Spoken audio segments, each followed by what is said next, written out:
그래서 레위기 6장 8절부터 7장 전체를 다루는데 이 부분은 제사장의 관점에서 앞에 미처 설명하지 못한 부분들을 보완해서 보충해서 설명하는 부분입니다. 특별히 앞에 다뤄드렸던 6장 7절까지의 내용이 우리가 하나님 앞에 어떤 제사를 드려야 하는가의 부분에 초점을 맞췄다면은 이제는 그것을 주관하는 운영자이고 중보자인 제사장의 관점에서 실제 예배 현장 가운데서 그것을 어떻게 유지하고 운영하는가 이 부분에 대한 실제적인 문제에 대한 내용을 다루고 있습니다. 그래서 이 6장 8절부터 7장 38절에는요 세 가지 중요한 초점이 있습니다. 첫 번째가 5가지의 제사가 거룩하게 드려지는가, 어떤 제사가 거룩한 제사가 되는가를 다루고요. 또 하나님의 말씀에 정확하게 그 제사가 드려지는가를 또 점검하게 되고요. 제일 중요한 것이 오늘 이제 강의 내용의 주제인 것처럼 하나님의 세우신 질서 가운데 이 제사가 드려지는가를 점검할 수 있는 그 기준을 제시하는 것이 오늘 강의 본문의 내용입니다. 그래서 우리가 예배를 드려도 열정만 갖고 드리는 것이 아니라 정말 하나님이 임재할 수 있도록 성령께서 잘 운행할 수 있도록 잘 준비된 그릇 안에서, 틀 안에서, 물타리 안에서 예배 드린 것이 상당히 중요합니다. 저는 오늘 이 말씀을 준비하면서 요즘 우리 교회의 방향성과 지금 필요한 교회적인 상황과 여러 면에서 많은 내용들이 맞아떨어지는 것들을 많이 제가 이번에 강의 준비하면서 확인했거든요. 지금 우리 주임제 교회가 그동안 예배는 잘 드려왔잖아요. 열심히 드려왔잖아요. 열정적으로 드려왔는데 이제는 좀 더 업그레이드 돼서 더 성숙한 모습으로 예배를 드리되 정말 하나님이 원하는 기준에 맞춰서 예배를 드릴 때 이러한 방식의 예배가 어떤 의미와 목적을 가지고 또 그것이 하나님이 그걸 통해서 우리에게 원하는 것이 무엇인지를 정확히 알고 하나님이 원하는 방식대로 정확하게 드리는 법을 우리가 좀 이제는 배워야 되거든요. 물론 그전에도 몰랐던 건 아니지만 이제는 좀 이것이 참 체계적으로 잘 정리가 되고 이해가 돼서 동의가 되어서 그런 예배 시스템을 우리가 갖춰가야 되는 중요한 전환점의 시즌에 실은 오늘 말씀이 거기에 딱 해당하는 말씀이라는 것입니다. 그래서 이 6장 8절부터 7장 38절의 말씀도 핵심은 그겁니다. 예배는 단지 열심만을 드리는 것이 아니라 하나님이 정하신 말씀의 질서 안에서 드려야 된다. 그래야지 예배도 길이 있는데 제대로 된 길을 가고 그 길을 통해서 하나님을 만날 수가 있다라는 것이 오늘 말씀의 주제라는 것입니다. 그래서 예배는 물론 사람의 감정도 분위기도 중요하지만은 거기에 매여 있는 것이 아니라 하나님이 기뻐하는 방식과 질서 속에서 드려질 때 참된 예배가 된다라는 것이 오늘 메시지의 핵심입니다. 자, 레위기 6장 8절부터 7장 38절은 다음과 같이 구성되어 있습니다. 읽어주세요. 주님께서 모세에게 말씀하셨다. 어디 하시는 거예요? 1번, 2번, 3번, 4번 그 넘버링. 지금 전도사님이 아주 뒤에 있는 거를 갑자기 땡겨서 레위기 6장 8절부터 7장 38절까지의 그 내용을 10가지로 이렇게 나눠서 얘기했잖아요. 그거 좀 읽어달라는 뜻이에요. 1번 번제 보충 규례, 2번 일반 소제 보충 규례, 3번 제사장 위임식 소제 보충 규례, 4번 속죄제 보충 규례, 5번 속죄제 보충 규례, 속건제 이번에는 속건제 보충 규례, 6번 번제와 소제 중 제사장의 목, 7번 화목제 보충 규례, 8번 피와 기름 섭취 금지. 9번 화목제 중 제사장의 목. 10번 제사의 총 결론. 자, 이런 식으로 내용이 구성이 되어 있다는 것입니다. 다 보세요. 보충규례라는 단어가 많이 반복되잖아요. 번제에서 빠진 내용들을 보충한 거. 또 소제도 일반적인 소제와 제사장 위임식할 때 쓰는 소제가 다른데 그것에 대한 보충규례, 속제제, 속건제, 또 화목제 보충규례가 소개되어 있고요. 그 중간중간에 또 제사장의 몫에 대해서 피와 기름 섭취 금지 조항에 대해서 그리고 전체적으로 제사를 소개하면서 총 결론의 부분이 마지막에 이렇게 기록이 되어 있습니다. 자, 이와 같은 식으로 6장 8절부터 7장 38절은 구성이 되어 있습니다. 그래서 이것들을 잘 살펴보면은 흐름이 있어요. 일정한 흐름이 있어요. 아까도 제가 몇 가지 중요한 핵심적인 내용을 이야기했지만은 요 10가지의 이 단락에는 각각의 지향하는 질문들이 있다는 것입니다. 첫 번째는 제사는 어떻게 계속 유지되어지는가에 대한 질문이 있어요. 그리고 또 그에 대한 답이 있다는 것입니다. 그리고 하나님께 드려진 거룩한 제물은 어떻게 다루어야 되는가 질문이 있고 그에 대한 답이 있다는 것입니다. 또 제사장은 무엇을 받고 무엇을 받을 수 없는가, 그러니까 제사장의 몫에 대한 하나님이 정해주신 지침이 있습니다. 그래서 제사장의 몫은 하나님이 정하신 방식대로 배분되어야 된다라는 답이 나와 있고요. 또 예배 공동체가 무엇을 조심해야 되는가, 여기서는 피와 기름에 대해서 지적을 하고 있습니다. 그러니까 질문이 있고 답이 있다라는 것입니다. 자, 이와 같은 전체적인 흐름 가운데 각각의 제사에 대한 보충 규례가 쭉 나와 있는 거예요. 그러니까 번제는 어떻게 유지되는가, 번제에 드려진 거룩한 제물은 어떻게 다루어져야 되는가. 번제에서는 제사장의 몫이 없잖아요. 하지만 모든 제사는 제사장의 몫에 대한 언급들이 있어요. 근데 번제는 제사장의 몫이 없는 거예요. 그 부분에 대해서 다른 제사 같은 경우는, 소제인 경우는 제사장의 몫이 어떤 것을 가져야 되는가, 이런 것들이 각 제사마다 요 4가지의 질문에 대한 답들이 다 나와 있다는 것입니다. 그래서 이 제사들은요, 하나님께 드리는 예배는 우리가 마음대로 드려지는 것이 아니라 정해진 길을 따라서 그렇게 가야지 정해진 만남이 이루어진다는 것입니다. 우리가 교회에서 그냥 예배만 드리는 것이 아니라 예배에서 예배 드리는 방법도 배우고요. 가령 제가 지난 주일에 얘기한 것처럼 우리가 지금은 어느 시대 어느 방식의 예배를 드릴 때라고 말씀드렸습니까? 요한복음 4장 24절의 이야기를 가지고 영과 진리로 예배 드리는 때라고 했습니다. 과거에는 이런 제사 제도를 통해서 예배 드리는 시기가 있었다면은 예수님이 오신 이후로 복음이 제시하는 예배의 새로운 방식은 영과 진리로 드리는, 영과 진리 안에서 드리는 예배가 드려져야 된다고 했습니다. 근데 영과 진리 안에서 드리는 예배를 드리면은 하나님이 바로 만나 주시는, 우리식으로 말하면 성공한 예배를 드릴 수가 있는데, 만약에 그와 같은 방식이 아니라면은, 그 길이 아니면은 예배는 열심히 드리지만은 예배의 본래 목적인 하나님과의 만남이 이루어지지 않을 수가 있습니다. 마치 그와 같이 구약 시대에도 똑같이 제사를 드리지만은 하나님이 원하는 방식, 하나님이 지정해 주신 방식, 모든 제사의 규례들은 인간이 정한 게 아니잖아요. 하나님이 번제는 이렇게 드려라, 소제는 이렇게 드려라, 각각 제사마다 또 상황마다 다양한 방식의 제사 방식들을 설명을 해 주셨어요. 그러니까 그 방식대로 그 상황에 맞춰서 드려져야지 하나님이 그 제사를 받는다는 것입니다.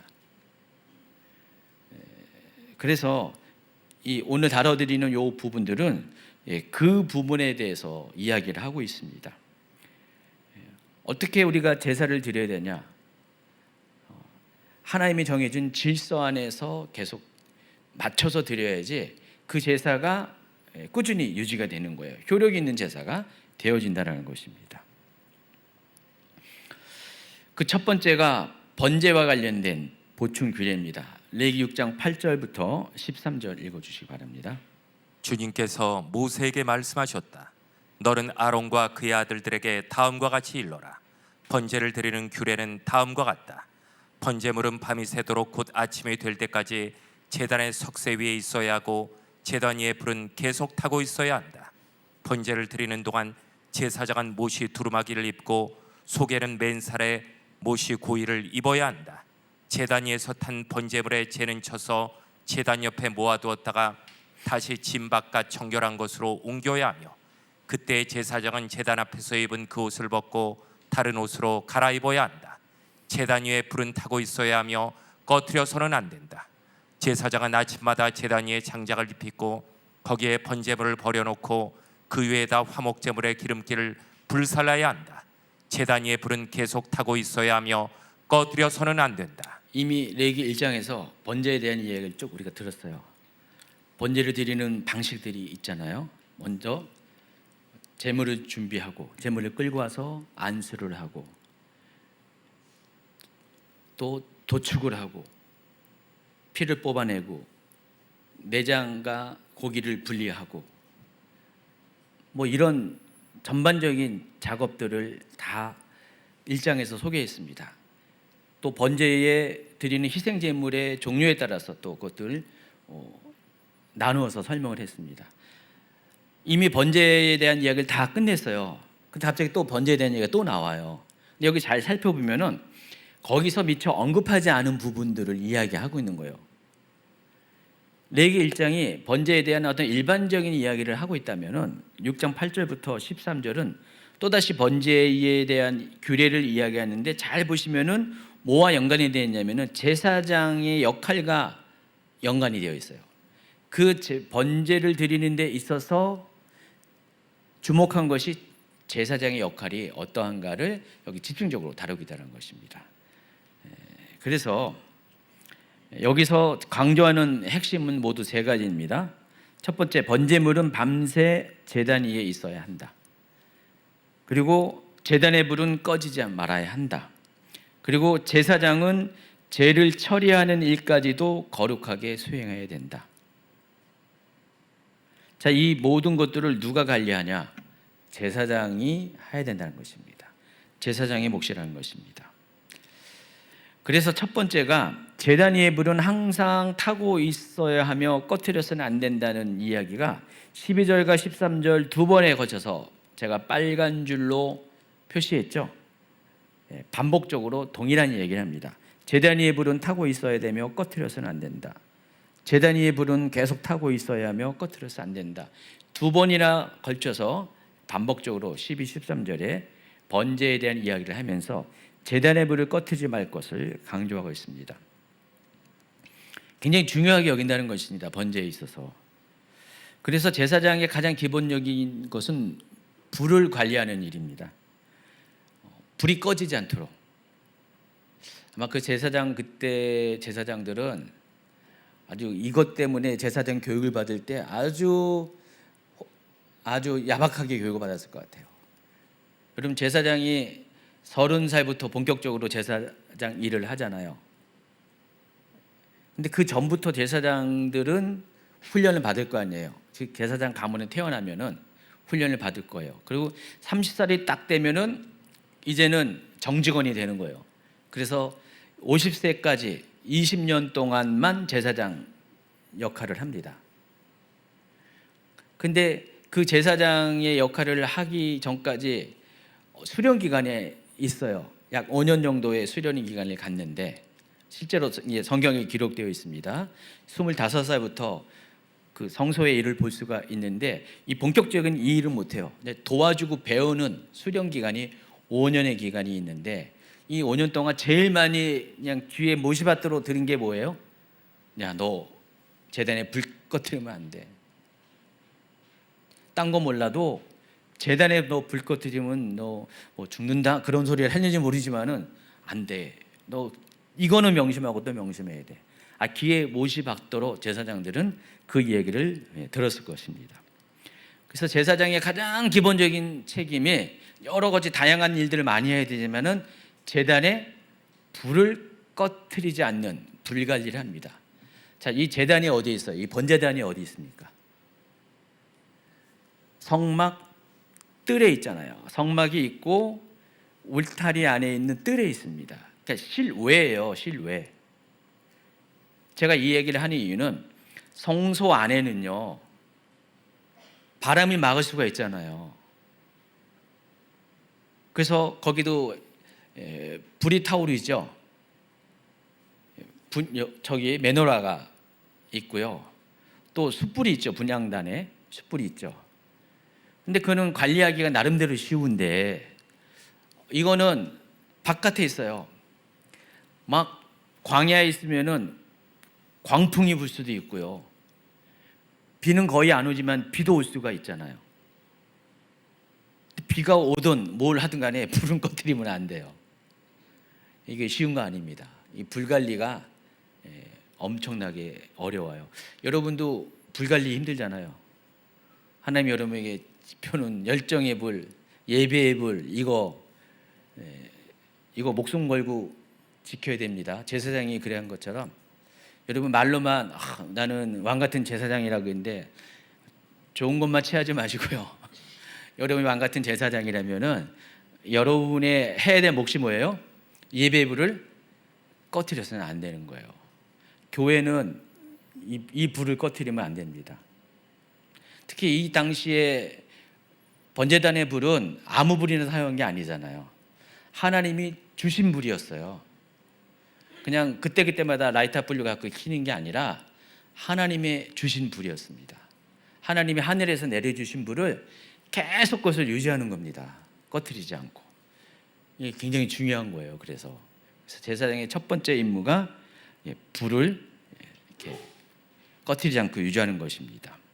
그래서 이 번제단의 불이 계속 타고 있다는 것은 365일 24시간 예배가 계속 진행되고 있다라는 표시이고 예배는 멈추지 않고 있다라는 상징입니다. 당시에 365일 24시간 실제로 번제단이 아직 제물이 올라가지 않아도 불만큼은 꺼지지 않고 그대로 365일 유지하고 있었다는 것입니다. 예배가 멈추지 않고 있다는 사실 중요합니다. 또 한 가지 주목한 것은 불을 피면 계속해서 밑에 번제단이 2단으로 되어 있어요. 제물을 올려놓는 부분이 있고 거기에 이제 석쇠처럼 그렇게 되어 있고 밑으로 재가 빠지는 부분이 있습니다. 다 탄 장작들이 재가 빠지죠. 이 재가 빠지는 이 부분이 재는 계속 떨어지면은 이거를 또 그대로 두면 안 되잖아요. 불은 계속 타야 되는데 밑에가 빠지면 안 돼요. 여기 계속 치워지지 않고 포화된 상태에서는 안 되잖아요. 여러분 생각해 보세요. 밥을 계속 먹는데 화장실을 안 가. 그럼 어느 순간에 밥을 먹을 수가 없어요. 먹고 배출해야 되잖아요. 똑같아요. 그래서 이것도 굉장히 중요해요. 근데 이걸 재를 아무나 건드리면 안 돼요. 예배와 관련된 제사와 관련된 것들은 아무나 건드리면 안 돼요. 아마 여러분 같으면은 뭐 불이야 뭐 제사장이 관리하지만은 재는 그냥 무수리가 무슨 마당새가 해야 되지 않냐라는 생각을 할 수가 있잖아요. 근데 절대 아닙니다. 이 재도 거룩한 거예요. 다 타버린 것 같은 재지만은 이것도 거룩하기 때문에 이것을 처리하는 것도 다른 사람이 아니라 제사장의 역할이에요. 레위인이 아니에요. 제사장이 한다는 것입니다. 불을 관리하고 첫 번째 시작점인 불도 그리고 마지막 꺼진 재도 누가 다? 제사장이 관리합니다. 거룩하기 때문에. 그래서 이번 강의는 각 파트마다 이렇게 그때의 규례를 설명하고 이것을 해석하고 적용하는 패턴으로 쭉 오늘 강의는 이루어질 겁니다. 그래서 오늘날 우리의 예배와 접목해서 이 부분을 좀 해석을 하면은 그렇습니다. 우리가 드리는 이 예배는 보통 이 찬양하고 설교하는 눈에 보여지는 요걸로 우리가 예배의 전체를 생각하는데, 실은 예배는 언제부터 시작하냐면은 찬양팀이 예배 준비를 하는 그 순간부터 예배는 시작된 거예요. 그리고 찬양팀이 예배를 준비하기 이전에 방송팀에서 시스템을 체크하고 하는 그때부터 이미 예배는 시작되는 거예요. 예배의 메인은 그 정해진 예배 시간에 하는 그 프로그램이지만은, 그러나 앞과 뒤에 행해지는 모두 예배의 준비와 마무리까지가 이 구약 번제 보충 규례의 기준에 의하면은 다 그것이 뭐라고요? 예배라는 것입니다. 그리고 그것을 누가 관리하냐? 제사장이 관리한 것처럼 여기서도 똑같이 예배자가 관리하는 것입니다. 거룩한 영역이라는 것을 아시기 바랍니다. 그래서 저 안에 계시는 우리 방송팀도 똑같이 제사장의 역할을 하는 것이에요. 끝나고 청소하시는 분들도 똑같이 이건 예배의 뒷마무리를 하고 있다는 사실을 아시기 바랍니다. 여러분, 왕 같은 제사장은 군림하는 제사장뿐만 아니라 섬기는 제사장의 역할을 한다는 사실을 아시기 바랍니다. 사람을 섬기는 게 아니라 이건 하나님을 섬기는 거기 때문에. 두 번째는 이제 소제에 대한 보충 규례가 나오는데, 소제에 대한 보충 규례는 두 파트로 나눠서 일반적인 소제와 제사장 위임식 할 때 드리는 소제 두 개로 나누어서 설명을 합니다.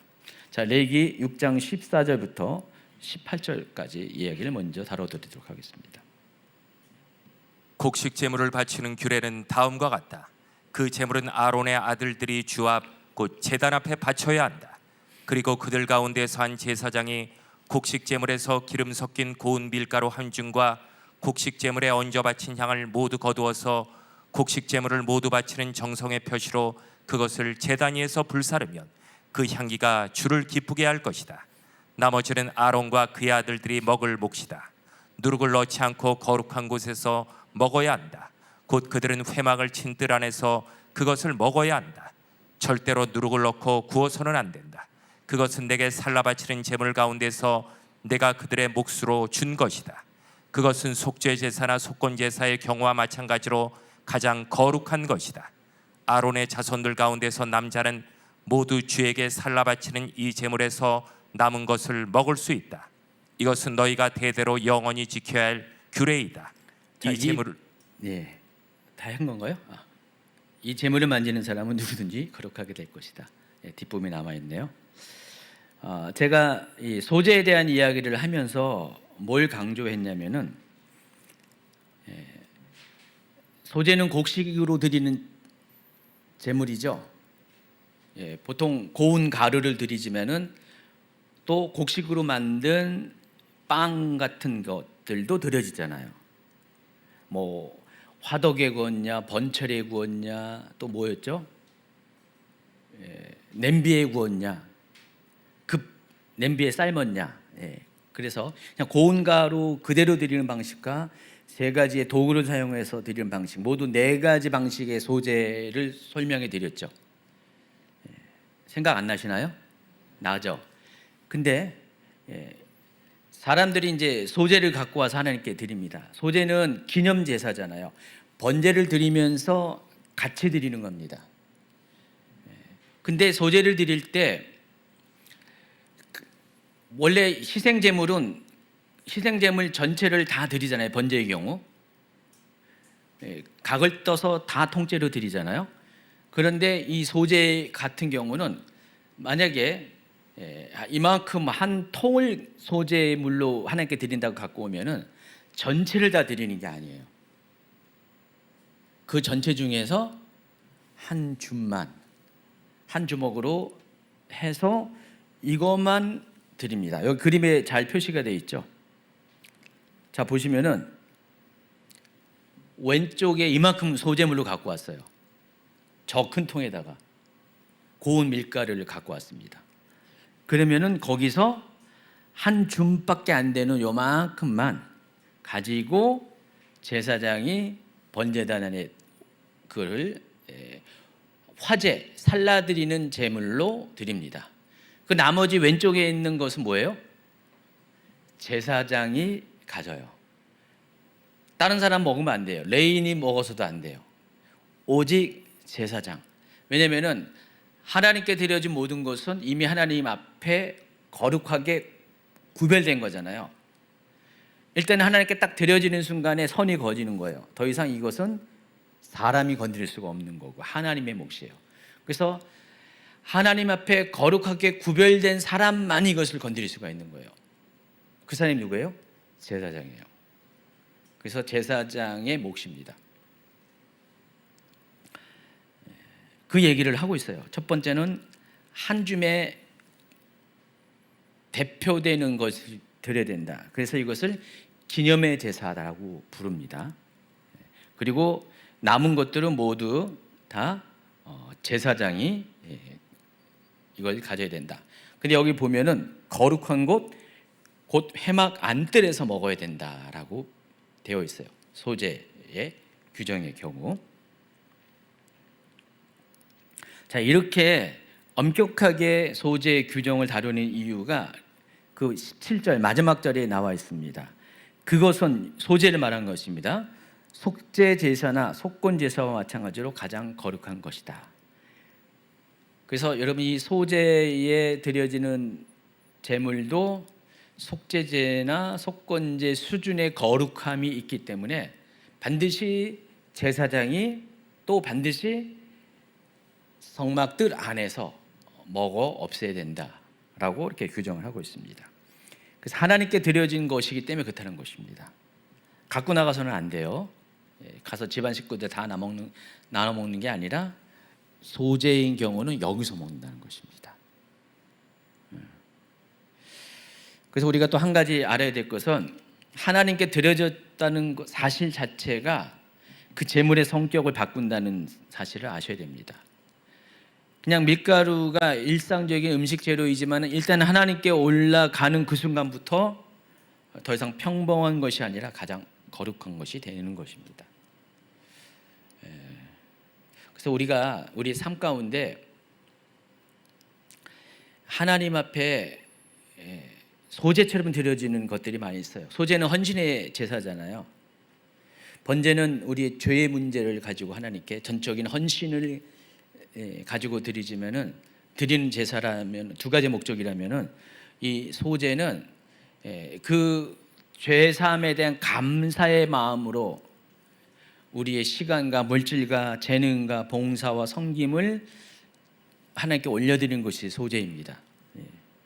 그래서 이 소제라는 것은 하나님께 우리의 시간을 드리고 재물을 드리는 그 순간부터 다 내 것이었지만은 그 순간부터는 거룩한 것이 하나님의 것이 된다라는 사실을 아시기 바랍니다. 우리가 헌금하잖아요. 이 헌금하는 것도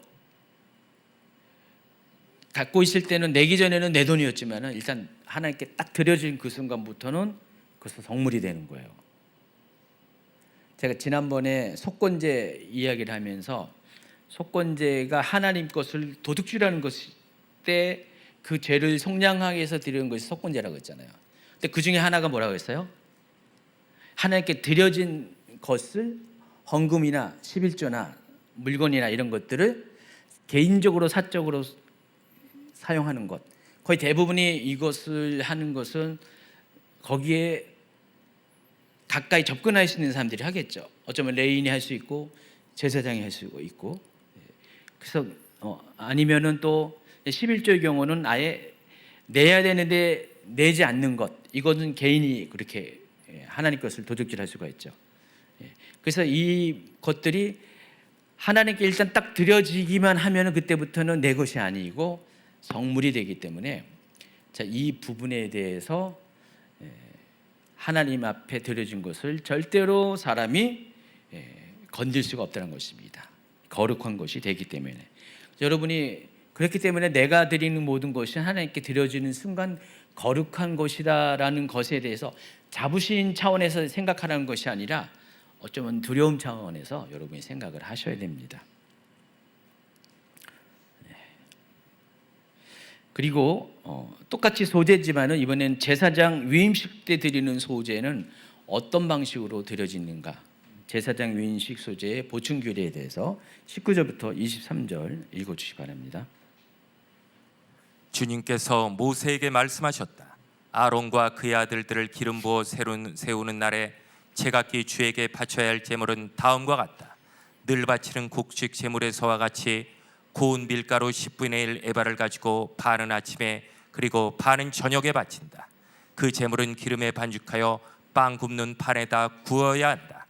너희는 그것을 기름으로 잘 반죽하여 가져와야 하고 너는 그것을 곡식 제물을 바칠 때와 같이 여러 조각으로 잘라 그 향기로 주를 기쁘게 하는 제물로 바쳐야 한다. 아론의 아들들 가운데서 아론의 뒤를 이어 기름 부어 세움을 받은 제사장은 영원히 이 규례를 따라 이렇게 주에게 제사를 드려야 한다. 주에게 바친 제물은 모두 불태워야 한다. 제사장에 바치는 곡식 제물은 모두 불태워야 한다. 아무도 그것을 먹어서는 안 된다. 제사장으로 세움 받을 때, 가령 오늘날 목사 안수직을 할 때 드리는 제사가 있습니다. 번제도 드리고 속죄제도 드려요. 근데 여기서는 소제에 관한 이야기를 다루고 있습니다. 그래서 제사장 위임식 할 때 드리는 이 소제의 경우 어떻게 해야 되냐? 앞서 제가 일반적인 소제에 대해서 설명을 했죠. 그래서 일반적인 소제인 경우 한 줌을 불살라 태워 하나님께 드리고 나머지는 제사장이 갖고, 다만 제사장은 그 성막 뜰 안에서 그것을 누룩 섞지 않고 먹어야 된다고 그랬죠. 근데 이 제사장 위임식 때 쓰는 이 소제인 경우는 그거는 약간 달라요. 한 가지 큰 차이가 뭐냐? 제사장이 먹을 수가 없고 소제물 전체를 하나님께 불태워 드려야 된다는 것입니다. 이게 가장 큰 차이라는 것입니다. 왜 그럴까요? 제사장 자체가 자기를 위해서 드리는 제사이기 때문에 자기가 먹어서는 안 된다는 것이죠. 그러면 그 제물이 자기가 만약에 먹는다, 그럼 자기의 소제 자체가 죄와 연관된 건 아니지만은 드린 목적이, 근데 자기의 것을 가지고 자기가 먹어버리면은요, 만약에 이것이 희생제물이 경우가 된다면은 그것은 어떻게 해요? 희생제물의 경우는 하나님께 대속이라는 의미로 드리는 거잖아요. 죄가 전가되는 것인데 죄를 떠나보내는 건데 그걸 자기가 또 먹어버려요. 그럼 자기한테 그게 다시 돌아오는 거잖아요. 내가 드리는 헌신, 내가 드리는 섬김, 그 봉사에 대한 이 마음의 중심을 하나님께 드렸어요. 소제물로 드렸는데 이걸 도로 자가 먹어보면 어떻게 해요? 원위치가 되는 거죠. 그런 이유 때문에 제사장이 먹어서는 안 돼요.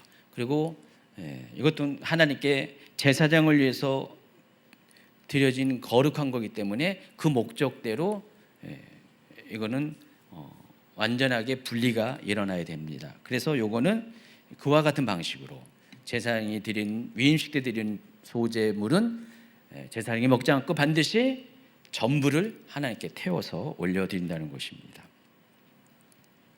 자, 이번에는 속죄제와 속건제 보충 규례가 24절부터 나오는데 그래도 여러분 이제 심심하니까 한번 같이 읽어볼까요? 먼저 속죄제와 관련된 보충 규례가 24절부터 30절까지 있는데 같이 있습니다. 시작. 주님께서 모세에게 말씀하셨다. 너는 아론과 그의 아들들에게 다음과 같이 일러라. 속죄 제사를 드리는 규례는 다음과 같다. 속죄 제사에 바치는 제물은 번제물을 잡는 자리, 곧 주 앞에서 잡아서 바쳐야 한다. 그것은 가장 거룩한 제물이다. 제물을 가져온 사람의 죄를 속하여 주려고 제사를 드리는 제사장이 그 제물을 먹는다. 그는 그것을 회막이 칠들한 거룩한 곳에서 먹어야 한다. 그 고기에 닿는 것은 무엇이든지 거룩하게 된다. 그 제물의 피가 튀어 옷에 묻었을 때에는 거기 거룩한 곳에서 그 옷을 빨아야 한다. 그 제물을 삶은 오지 그릇은 깨뜨려야 한다. 그 제물을 녹그릇에 넣고 삶았다면 그 녹그릇은 문질러 닦고 물을 씻어야 한다. 제사장으로 임명받은 사람은 모두 그 제물을 먹을 수 있다. 그것은 가장 거룩한 제물이라. 그러나 성소에서 사람을 속죄해 주려고 제물의 피를 회막 안으로 가져왔을 때에는 그 어떤 속죄 제물도 먹어서는 안 된다. 그 제물은 불에 태워야 한다. 이번에는 속건 제사 보충 규례입니다. 7장 1절부터. 속건 제사를 드리는 규례는 다음과 같다. 속건 제사에 바칠 제물은 가장 거룩한 것이다. 그 제물은 번제물을 잡는 바로 그곳에서 잡아야 하고 제사장은 그 피를 제단 둘레에 뿌려야 한다. 제물에 묻어있는 기름기는 모두 바쳐야 한다. 기름진 꼬리와 내장 전체를 덮고 있는 기름기와 두 콩팥과 거기에 덮여있는 허리깨의 기름기와 콩팥을 떼어낼 때 함께 떼어낸 간을 덮고 있는 껍질을 모두 거두어서 바쳐야 한다. 제사장은 이것들을 제단 위에 올려놓고 주에게 살라 바치는 제사로 바쳐야 한다. 이것이 속건 제사이다. 제사장으로 임명받은 남자는 모두 그 제물을 먹을 수 있으나 그것은 거룩한 곳에서만 먹어야 한다. 그 제물은 가장 거룩한 것이다. 속건 제물로 속죄 제물과 같아서 같은 규정을 이 두 제물에 함께 적용한다. 그 제물은 죄를 속하여 주는 제사장의 몫이다. 자, 속죄제와 속건제를 연이어서 이렇게 설명을 하는데, 여러분 속죄제와 속건제 구분할 수 있죠? 이제 죄의 종류가 다르다고 말씀드렸습니다. 물론 자범죄 또는 고범죄의 큰 분류 안에서는 같은 것이지만은 의도성이 있냐 없냐로 구분한다고 말씀드렸어요. 근데 중요한 것은 이거는 죄와 허물을 다루는 제사예요. 본격적인, 그러니까 사람이 개인적으로 지은 죄에 대한 개인적인 허물을 다루는 그것의 속죄를 다루는 제사입니다. 번제는 자기가 관련된 건 아니잖아요. 자기가 태어나서부터 유전적으로 가지고 온 원죄의 문제를 속량하기 위해서 드린 제사가 번제잖아요. 근데 속죄제와 속건제는 자기가 지은 거예요. 다만 알고 지었냐 모르고 지었냐, 요 차이가 있습니다. 그래서 이 속죄제와 속건제는 본격적인 죄와 허물을 다루는 제사인데, 근데 놀라운 것은 25절에도요 속죄 제사를 이야기하면서 그것은 가장 거룩한 제물이다. 그리고 7장 1절도 속건 제사에 바칠 제물은 가장 거룩한 것이다. 아까 소제도 거룩한 것이다라고 얘기하지만은 가장이란 단어가 있었나요? 없었나요? 그냥 속죄 제사와 속건 제사의 제물처럼 거룩한 것이다라는 표현이 있어도 가장이라는 최상급으로는 표현을 안 낸 것 같아요. 근데 이 속죄 제사와 속건 제물은 동일하게 최상급으로 가장 거룩한 제물이다라고 표현을 했습니다. 상식적으로 죄와 허물을 위해서 드리는 이 제사인 속죄제와 속건제는 우리 인간의 기준으로 보면은 이건 진짜 죄잖아요. 좀 어둡고 무겁고 또 이 죄를 지었으면은 이 부분에 대해서 죄값을 치러야 될 그와 같은 종류의 죄잖아요. 또 상대적으로 이 화목제나 소제는 가벼운 거잖아요. 제사는 제사지만은 죄와 관련된 건 아니잖아요. 그 때문에 가벼운 마음으로 드릴 수가 있잖아요. 그럼 우리가 개인적으로 생각하면은 거룩이라는 기준으로 따진다면은, 우리 기준으로 따진다면은 속죄제와 속건제보다 화목제와 소제가 더 거룩해야지 맞잖아요. 근데 그럼에도 불구하고 이 레위기는 정반대의 얘기를 한다는 것입니다. 물론 화목제와 소제도 거룩하지만은 가장 거룩한 것은 정말 치열한 죄에 대한 속죄를 위해서 드리는 속죄제와 속건제가 가장 거룩하다고 그랬습니다. 도대체 왜 레위기는 이와 같은 관점에서 말하는가? 이유가 있습니다. 속죄제와 속건제가 죄와 연결되어 있어서 그렇다는 것이 아니라 죄를 처리하는 하나님의 방식이 가장 거룩하기 때문에 그렇다는 것입니다. 제가 오늘 우리 주간 우리 사역자 예배, 우리 수요일마다 오전에 사역자 예배가 있는데, 그때 여호수아서 10장의 헤렘 이야기를 하면서 제가 이 부분을 비교해서 끄집어내서 예를 들어서 이야기했습니다.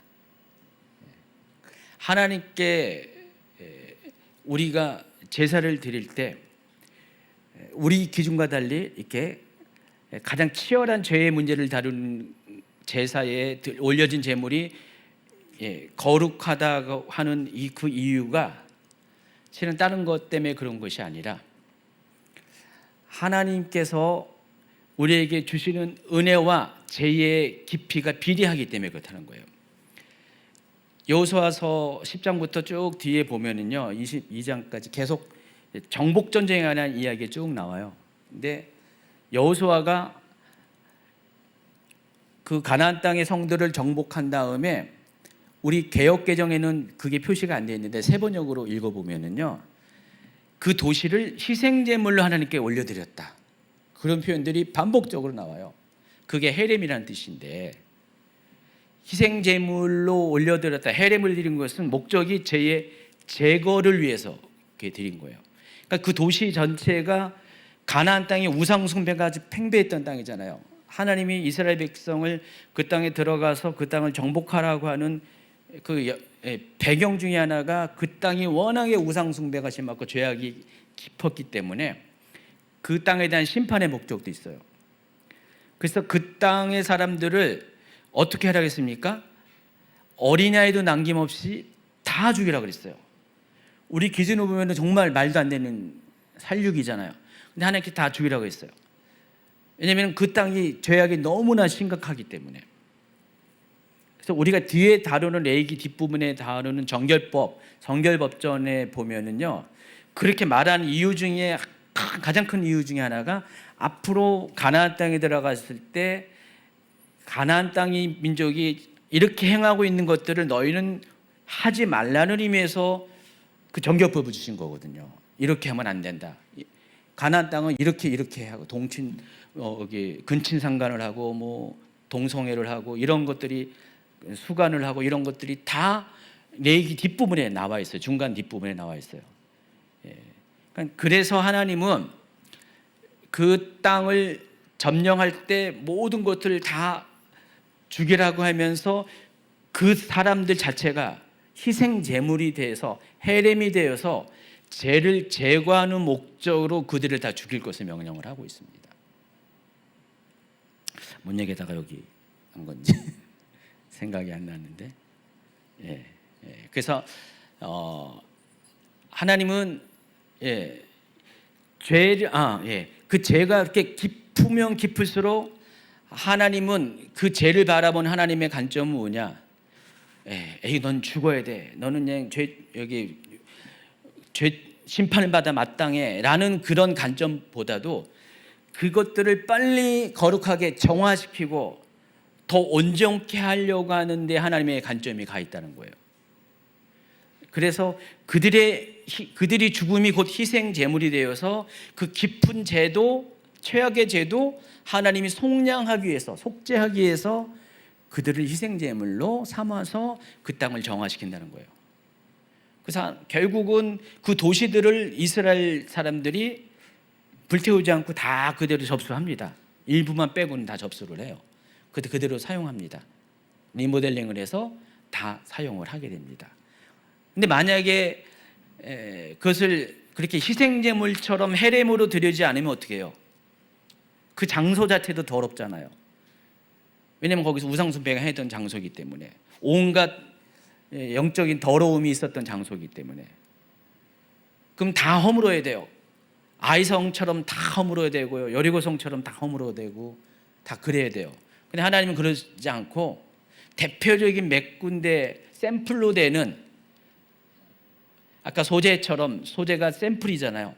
그런 몇 군데는 그렇게 하라고 그러고 나머지는 그대로 존속시키고 이스라엘이 계속해서 그것을 이어받아서 살게 합니다. 대신 사람들은 다 죽이는 거예요. 죽여서 그들로 하여금 그 도시에 있는 모든 더러워진 것들을 속량하는 희생 제물이 되게 한다는 것입니다. 그래서 하나님은 그곳을 더 깊은 은혜를 주시고자 그와 같은 방식을 택했어요. 이것도 마찬가지예요. 속죄제, 속건제도 죄가 깊으면은 하나님의 은혜와 관심이 궁일이 더 비례해서 깊어집니다. 여러분, 우리 이런 말 있잖아요. 손가락 중에서 아픈 손가락 얘기하잖아요. 손가락 중에서 뭐 가시라도 받고 상처라도 쓴 아픈 손가락은 굉장히 신경을 쓰이잖아요. 그것이 뭐 장지이든지 검지이든 간에 가장 또 상대적으로 주목받지 못하는 약지나 이런 것일지라도 아픈 손가락이 하나님한테는 관심이 가잖아요. 여러분 자녀들 중에서도 한 5명의 자녀가 있지만은 말썽 피우는 자녀가 여러분 아픈 손가락이고 마음이 더 가잖아요. 그리고 그 말썽 피우는 자녀가 회복되면 어떻게 돼요? 여러분도 마음이 훨씬 더 깊으잖아요. 하나님이 똑같다는 것입니다.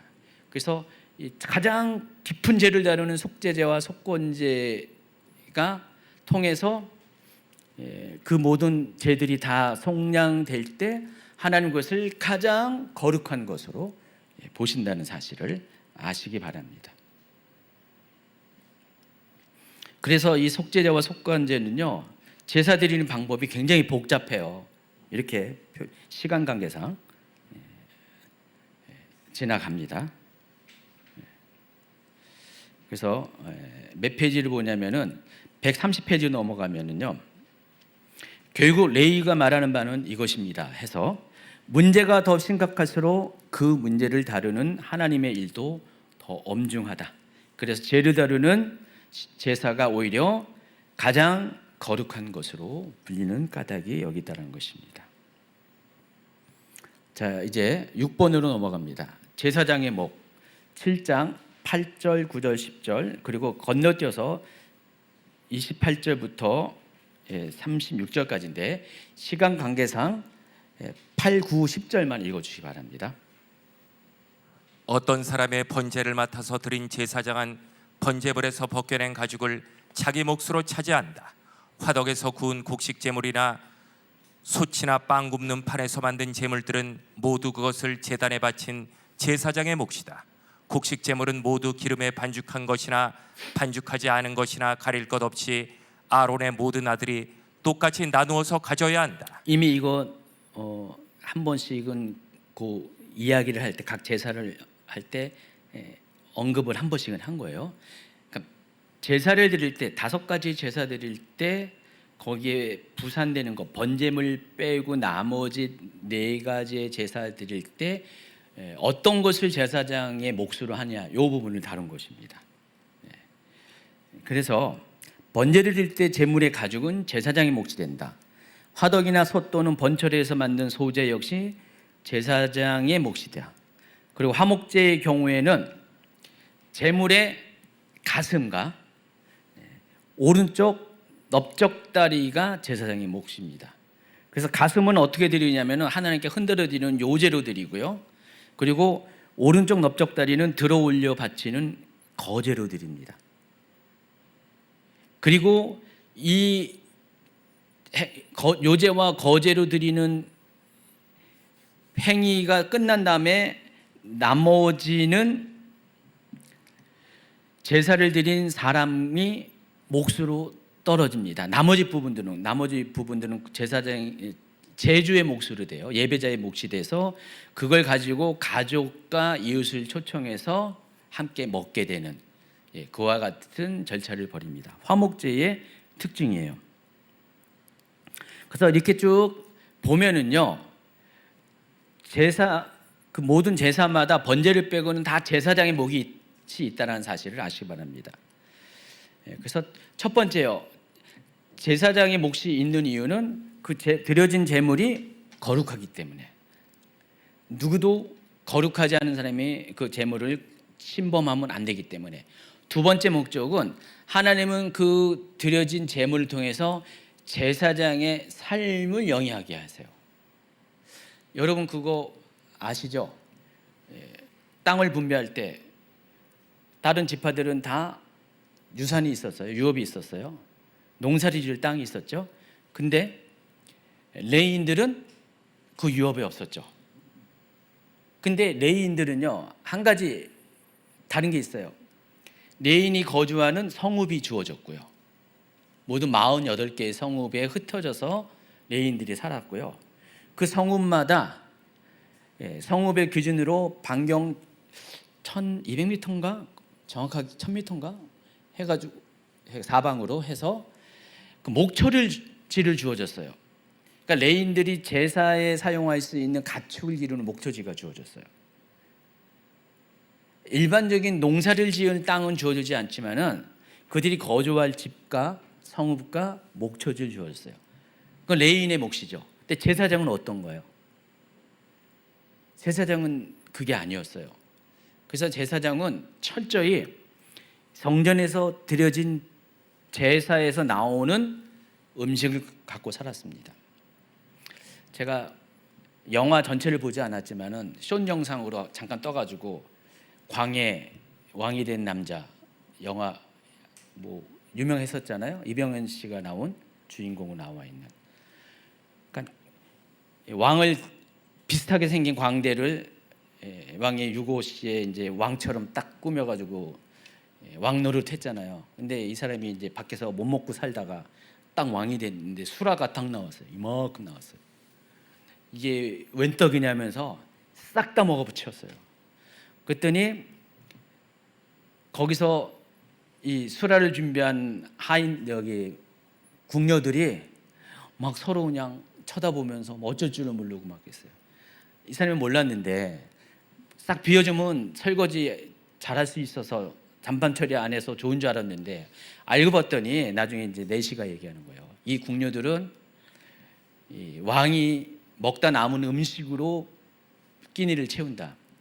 왜냐하면 수락관에서는 일반 음식을 요리를 할 수가 없다는 거예요. 어식만 요리한다는 거예요. 왕이 먹을 수 있는 것.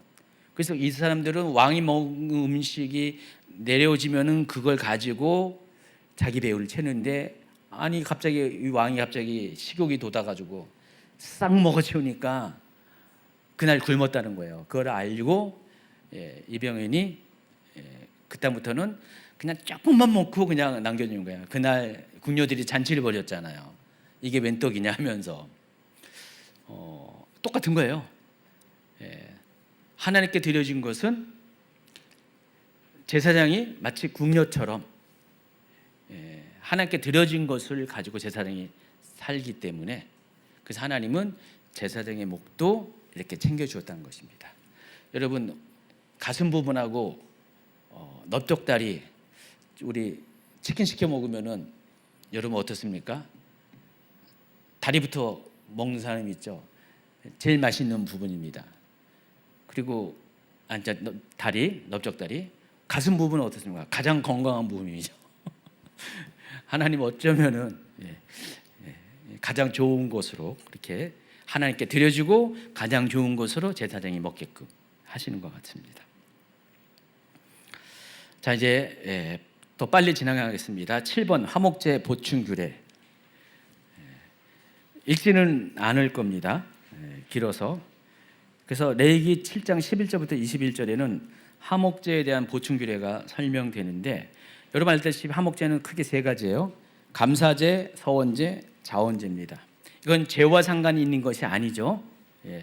하나님 앞에 감사하는 마음이 생긴 사람, 또 하나님 앞에 뭔가를 서원하고 싶어하는 마음이 있는 사람, 그냥 그런 것도 아니에요. 그냥 너무 하나님께 드리고 싶어서 내 마음을 드리고 싶어서 제사를 드리고자 하는 그런 마음을 가진 사람들이 드리는 제사가 화목제입니다.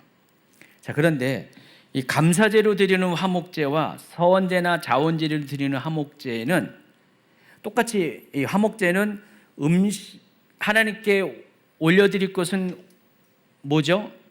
내장이나 기름이나 이런 거 올려드리죠. 그리고 나서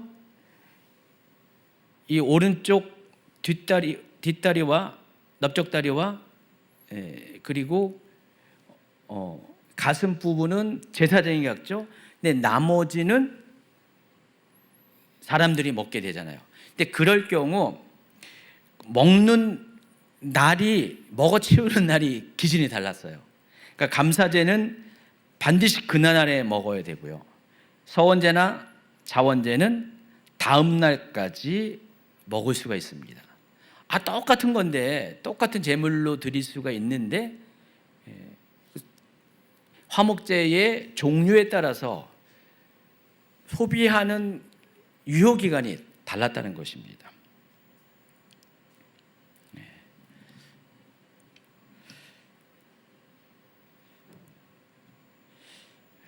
그리고 하나님께서 이와 같은 것을 통해서 하나님과의 이 교제가 빠르게 그 이웃에게 전파되기를 원하셨다라는 그와 같은 마음이 이 제사 제도 가운데 반영이 되어 있습니다. 일단 하나님께 올려드린 것은 거룩이죠. 근데 그 거룩이 시간이 가면 갈수록 어떻게 해요? 침해가 될 수 있고 상실될 수가 있어요. 제가 지난번에 뭔 얘기하다가 하나님께 작정을 드릴 때 작정을 드리면 바로바로 하라고 했잖아요. 시간을 끌면 어떻게 됩니까? 마음이 생각이 달라져요. 전 그래서 하나님께 드릴 헌금이 있잖아요. 오래 안 끌어요. 어떨 때는 그냥 돈이 제 계좌로 딱 들어오면은요 5분 10분 안에 그냥 11조를 바로 올려드리고요. 바쁘면은 뭐 몇 시간 뒤 정말 이렇게 상황이 안 되면 하루 뭐 이렇게 하지만은 그냥 거의 수입이 생기면 곧바로 하나님께 올려드려요. 돈이 있든 없든 간에 수입이 생기기 이전에 돈이 있든 없든 간에 하나님께 드리는 것을 이렇게 해요. 왜냐면 마음이 변할 수가 있어요. 저도 예전에 과거에 그런 개인적인 경험도 했었어요. 시간이 지체되니까 그런 경우가 생기더라고요. 마치 그와 같아요. 우리가 하나님께 드려지고 우리가 몫으로 남겨서 우리가 결정해서 사람들하고 나눠야 되는 이런 모든 것들이 놔두면은 상한 것도 있지만은 거룩함이 또 반감되는 것도 있지만은 또 그와 같은 것도 다 이렇게 연관이 되기 때문에 그냥 감사제를 드리면은 냉장고에 보관하지 말고, 그때 당시는 냉장고 없었지만 사실 보관하지 말고 바로 그날 하나님께 드린 그 감사의 마음을 그날 이웃과 공유해라. 서원과 자원제는 이틀까지는 그렇게 공유해라라고 시간을 정해졌다는 것입니다. 그리고 8번 기름과 피를 금하는 것입니다. 자, 이거는 이미 충분히 설명을 했는데 기름과 피는 다 하나님에게 속한 것이라고 말씀드렸어요. 그거 기억하시고요. 이제 9번입니다. 5대 제사의 결론 부분입니다. 7장 37, 38절 읽어주시기 바랍니다. 이것은 번제와 곡식제와 속죄제와 속건제와 위임제와 화목제의 제물에 관한 규례이다. 이 규례는 이스라엘 자손에게 신의 광야에서 주님께 제사를 드리라고 명하시던 날에 주님께서 시내산에서 모세에게 명하신 것이다. 자, 이 부분은 지금까지 얘기했던 모든 5가지의 제사 제도에 대한 결론 부분을 이야기하고 있어요. 그래서 이 모든 것들은 번제와 곡식제와, 그러니까 소제와 속죄제와 속건제와 위임제와 화목제의 제물에 관한 규례이다. 자, 위임제라고 한 거는 뭐 때문에 이야기한지 아시죠? 제사장 위임식할 때 드리는 제사가 5개의 제사 중에서도 약간의 특별성이 있기 때문에, 약간의 차이가 있기 때문에 여기 위임제라는 단어를 일부러 사용한 겁니다. 원래는 이제 5가지의 목적에 따라 드리는 제사이고 거기서 별도로 위임제를 뽑아서 따로 이렇게 분류를 한 겁니다. 이대로 하나님께서 정해 주셨다는 것입니다. 그런데 하나님께서 이것을 언제 명하셨냐면은 시내 광야에서 명하신 거예요. 시내 광야에서 어디서 명했어요? 시내 산에서 명했다는 것입니다. 그러니까 모세가 하나님의 계명을 가지고 받으려고 시내 산에 올라갔죠. 십계명을 받으러 올라갔죠. 근데 십계명만 받은 게 아니라 하나님께서 그 시내 산에 머무는 동안에 이 모든 것들을 다 가르쳐 주신 거예요. 너 내려가거든 이렇게 제사를 드리고 또 성막도 이렇게 출애굽기에는 성막의 제조 방법에 대해서 설명하고, 그리고 제사장을 세우는 기준에 대해서 설명하고, 그리고 레위기 와서는 이제 성막에서 하는 게 뭐예요? 제사를 드리는 거잖아요. 제사는 이렇게 드리고, 또 요거 끝난 다음에 8장, 9장, 10절에는 이제는 제사장을 위임하는 세우는 방법에 대해서, 또 제사와 연관돼서 제사장 위임식에 대해서, 앞에는 제사장 어떤 자격이나 뭐 이런 걸 얘기했다면은 제사장 세우는 방법에 대해서 이렇게 설명을 합니다. 이 모든 것들이 다 하나님께서 시내 산에서 아직 성막이 지어지기 전에, 아직 제사가 드려지기 전에 하신 말씀이라는 것입니다. 그리고 중요한 것은 이 말씀 그대로 성막이 지어졌고, 이 말씀 그대로 제사가 진행되었다는 사실입니다. 그래서 이 모든 것들의 주체는 누구라고요? 하나님이라는 것입니다. 우리가 정한 게 아니에요. 제사제도는 우리가 정한 게 아니라 사람의 생각이 0.0001%도 전혀 가미되지 않고 완전 100% 이 모든 제사에 대한 규례는 하나님의 머릿속에서, 입에서 나온 것이라는 것을 아시기 바랍니다. 그렇기 때문에 우리는 이 규례에서 가르쳐 주신 이것을 제외한 다른 방식으로 제사를 드릴 수도 없고, 드려서도 안 되고, 또 알아서도 안 된다는 것입니다. 오늘날 우리가 동일하게 예수 그리스도 안에서 영과 진리로 드리는 예배를 우리가 오늘날 드리고 있습니다. 동물을 들여서 잡아서 드리는 제사는 못 드려요. 곡식 제사도 안 드려요. 그렇지만은 우리의 삶에도 이 5개의 제사가 드리는 목적 그대로 오늘도 우리가 드리고 있어요. 그렇지만 중요한 것은 예수 그리스도 안에서 이 5개의 제사가 하나로 융합돼서 오늘날 드리는 모든 제사들은 예수 그리스도 안에서 다 이 모든 것이 5개의 제사가 다 이렇게 융합된 하나가 된 제사를 드리고 있습니다. 그러니까 우리가 지금 번제도 드리고 있고요, 소제와 화목제와 속제자, 속건제도 우리가 지금 다 드리고 있다는 사실을 아시기 바랍니다.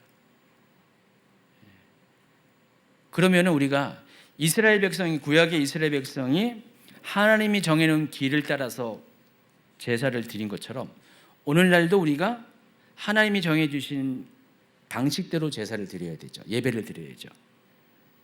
거듭거듭 얘기하지만은 예수님을 통해서 우리에게 주신 제사의 방법들, 예배 방법들, 바로 영과 진리로 드리는 이 예배, 이 방식으로 하나님께 드려야 된다는 것입니다. 그리고 하나님이 정해진 질서대로 드려질 때 그것은 하나님이 받으시는 참된 예배가 된다는 것입니다. 여러분 잊지 마세요. 하나님이 세워주신 질서대로, 방식대로 제사를 드린 것처럼 우리의 예배도 예수님을 통해서 우리에게 제시하신 그 방식 그대로, 그 길 그대로 영과 진리로 드리는 여러분이 되기를 예수님 축원합니다.